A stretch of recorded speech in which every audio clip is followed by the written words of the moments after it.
गुरु अपने शिष्यों के साथ आश्रम के लिए भिक्षाटन पर निकले थे।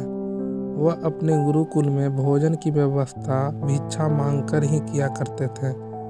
जब वह एक कस्बे से दूसरे कस्बे की ओर जा रहे थे, रास्ते में खेत बधार मिलने लगे। किसी खेत में हरी भरी फसल खड़ी तो कोई खेत बंजर नजर आ रहा था। ऐसे ही एक बंजर खेत पर किसान कुछ बुआई करने के लिए खेत को जोत रहा था। वहीं पेड़ के नीचे उसने अपना सारा सामान, पोटली आदि रखा हुआ था। गुरु के शिष्यों में एक शिष्य शरारती था। वह शरारती स्वभाव के कारण किसान की रखी हुई पोटली उठा लाया।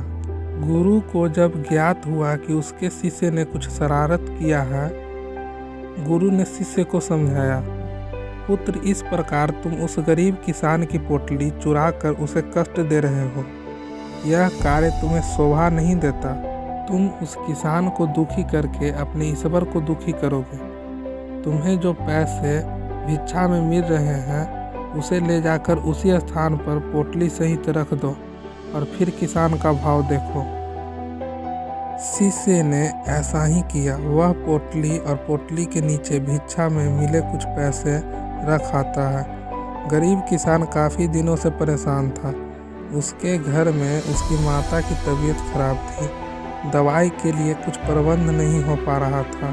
जब किसान खेत का काम निपटा कर बैठा और उसने अपनी पोटली उठाकर देखी तो उसके नीचे कुछ पैसे थे। उसने इधर उधर देखा किंतु कोई नज़र नहीं आया।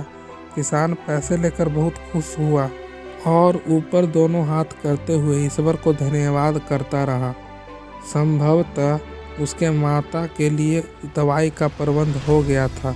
वह खुशी से आंसू बहाता और दोनों हाथ से पोंछता जाता। यह सभी दृश्य गुरु और उनके शिष्य छुप कर देख रहे थे। किसी भी व्यक्ति को दुखी करने के बजाय अगर खुश करने की कोशिश की जाए तो यह खुशियाँ दुगनी हो जाती है।